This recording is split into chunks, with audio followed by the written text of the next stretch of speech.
gospel. We've been thinking in church over this whole last term about Paul's letter to the church in Ephesus. And kind of this passage about the armour of God is literally right at the end of that letter. And kind of Paul uses what he talks about the armour of God in a way to draw all the themes of the letter together. And the letter ends where it began. It ends with Paul still in prison. He writes this letter from prison. So I think we've got a slide somewhere with Paul behind bars. Brilliant. And because he's behind bars, he is kind of watching the life of prison going on around him all the time. And one of the things he would have seen would have been the Roman soldiers that were guarding him in their uniforms. And that kind of sets the scene for what he talks about when he talks about the armour of God. Can we have that Roman soldier up? Paul says that we're involved in a battle, not a physical war like in Ukraine, but a spiritual battle, kind of with things that we can't see, but also between good and evil. And he wants us to be prepared to play our part in that battle. Now, it would really help if I could have a couple of volunteers. I could do with a child who likes playing dressing up, and I'd also like their parent. And you're going to dress your parent up. So it is going to require your parents' willingness. If failing that, Joseph, just find another mug that will come up with you. You wouldn't want Joseph to be left out, would you? Oh, hello. Are you sure you want to do this? Yeah? Okay, why don't you come and join me, guys? Your job is going to be to dress Mummy up. Is that okay? Does Mummy mind being dressed up? Is that really okay? Do you reckon you'd make a good Roman soldier? Do you think Mummy would be a good Roman soldier? Yeah? Will you help me get her dressed up in a minute? Well, let's hope so. Okay. Right. Well, Paul kind of, all the different parts of the Roman soldier's armour that he saw every day, he kind of started to see they kind of all meant something. So first of all, I don't know your name. I'm sorry. I should. It's Claire. We were introduced right at the beginning and I've completely forgotten. So Claire, first of all, we need to make you look a bit like a Roman. Do you think we can help Mummy squeeze into this? It is quite baggy. I think she will fit. Honestly. Do you think we can get Mummy? Do you think Mummy will wear that? Yeah? Come on, that's great. Oh. No, up you get when you've done that. Do we think Claire looks suitably Roman now? I think that's pretty good. Yeah, fairly Roman. Yeah, good. When Sophie said, "Come and be a godparent," did you really realise we were being let in for all of this? I noticed you stayed there. You didn't come jumping up to help. Right. Well, the first thing that Paul says a soldier needs is a belt. And a belt is really important when you think about it, because a belt kind of is what you put your sword on, is what holds all the armour together. And Paul, when he was talking about it, he said it kind of symbolised something that was really important, that holds everything together. He said the belt that the soldiers wore was like the belt of truth. And just like a belt holds everything together, where for us, my trousers would fall down because I am so slim without my belt. There's a little bit of skepticism I seem to note there. Kind of actually everything falls apart without truth. So do you think you could help Mummy put the belt on? Could you help Mummy with that, do you think? Is Mummy going to have to do it? I think you have to do it. Not only have you been dragged up here, you've got to do all the work yourself, which is a bit... All the way round, that's it. All the way round. And that's what's going to hold all of her armour together.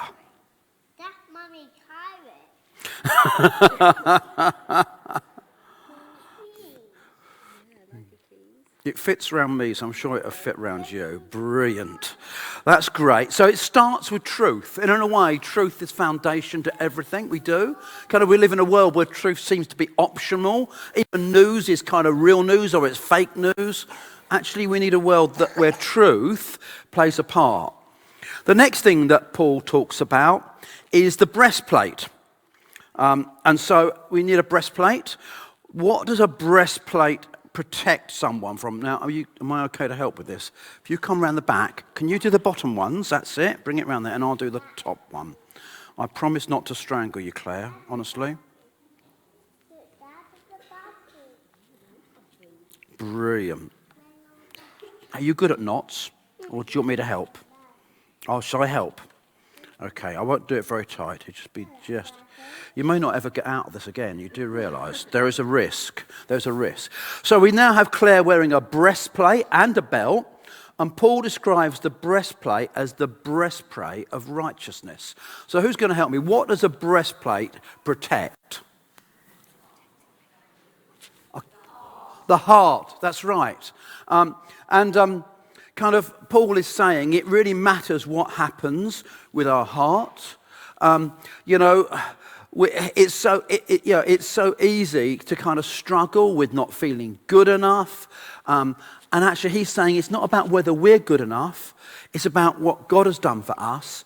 Christians are given his righteousness when they put their trust in him. It's no longer about what we feel, but actually the thing that keeps our hearts okay and we keep believing in ourselves is because God believes in us and because we have his righteousness. Now, I've spared you the next bit, but I do need you to come forward, Claire, because the next thing Paul talks about is shoes. And we won't get you to take your shoes off. In fact, actually, they look a bit like running shoes. Nice pair of trainers. I'm very impressed. Very good illustration. Can we have a picture up? These apparently are real Roman shoes. Would you believe it? They've been around 2,000 years. That is not bad. They must have made them well to last that long. Kind of a Roman soldier would march up to 30 miles. I'm losing the microphone. In any one day. They could do that for 5 days in a row, carrying enough food for 5 days, and they could fight a battle at the end of it. So it was really important that their shoes, can we have the shoes back up? That their shoes were sturdy. They don't look very sturdy to me. Anyone want to do 30 miles a day in a pair of those? Well, Paul says that our feet should be shod not with kind of running shoes, not with Roman sandals, but with the gospel of Christ. That we should be quick on our feet or quick with our tongues to tell people about Jesus. Next thing that a Roman soldier needed was a shield. We're losing helpers fast here. Do you think you could help Mummy with the shield? You have really got yourself let in for this, haven't you? Well done. Brilliant. And he said that we needed our shield. He called it the shield of faith. And he said because faith is what helps us to extinguish all the fiery darts of the enemy, whether it's temptation or whether it's the tough stuff that happens in our lives that kind of makes us feel like life is going wrong. How do we get through that? Well, actually, faith gets us through it. Faith kind of in what Jesus did is what gets us through all of those things. Anyone going to help me? Any history teachers here? Don't put the picture up yet, Brian. Kind of what was significant about how Roman soldiers used their shields? Come on. Joseph's got an answer.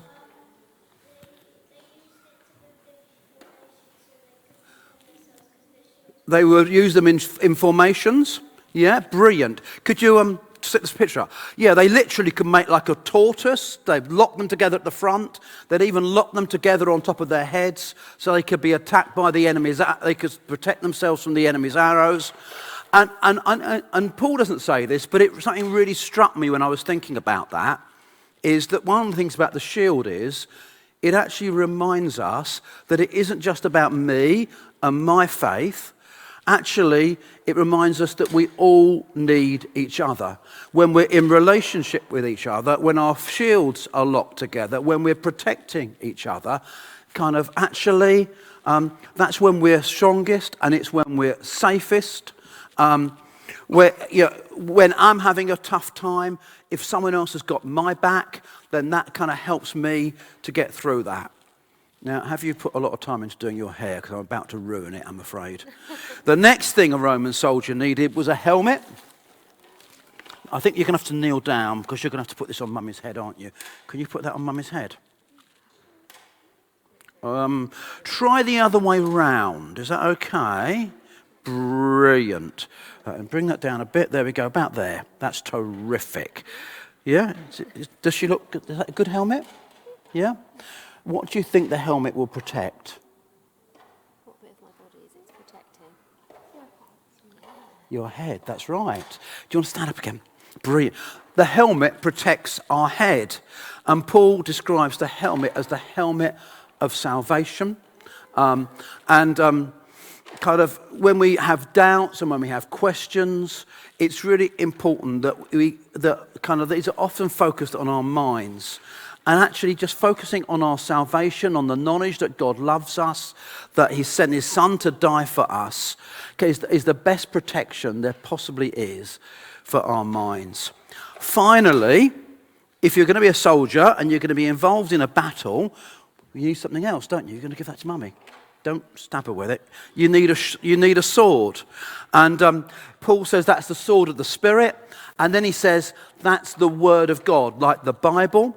And it's really interesting. Everything else that Claire's wearing is to defend herself. She's got a shield, she's got a breastplate, she's got a helmet. She's got really good running shoes on so she can be really quick on her feet and quick to talk about Jesus.